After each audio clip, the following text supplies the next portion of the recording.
Hi guys, welcome to our channel. మేము ఈరోజు అయితే రవ పాపడాలు చేస్తున్నాం. మమ్మీ బదులు మేము ఈరోజు మంచిగా కొన్ని చేసుకుంటున్నాము.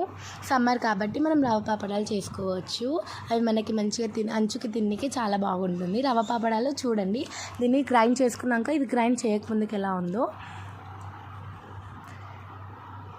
మేము ఈ పౌడర్ని ఒక బౌల్లోకి తీసుకుంటున్నాం. బౌల్లోకి తీసుకొని మీకు చూపించలేను నేను వాటర్ వేసేది, కానీ మీరు కంపల్సరీ వాటర్ వేసుకొని దాన్ని కలుపుకోవాలి.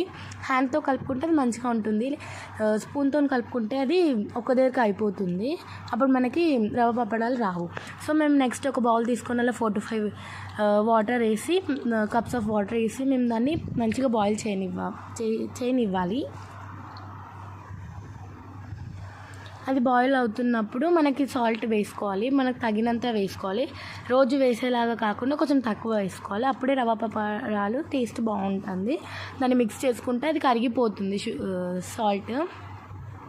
ఇప్పుడు అది బాయిల్ అయింది కాబట్టి అలా మనము కొద్దిగా మనం తీసుకున్న రవది అలా వేసుకొని దాన్ని మనం మంచిగా కలుపుకోవాలి. మిక్స్ చేస్తూనే ఉండాలి. మిక్స్ చేయకపోతే అది ఉండలుగా ఉండిపోయి మనకి రవ పప్పడాలు రావన్నమాట. అలా అయినాక మేము దాన్ని మంచిగా మిక్స్ చేసి చల్లార్చాము. దాని తర్వాత మనం ఇలా వేసుకుంటే మన ఈజీ స్వీట్ అండ్ క్రిస్పీగా మన రవ పప్పడాలు రెడీ అయిపోతాయి. మేమైతే ఫ్యాన్ కింద డ్రై చేసాం. మీరు ఎండలో కూడా డ్రై చేసుకోవచ్చు. సో ఈ వీడియో నచ్చినట్లయితే లైక్ అండ్ షేర్, సబ్స్క్రైబ్.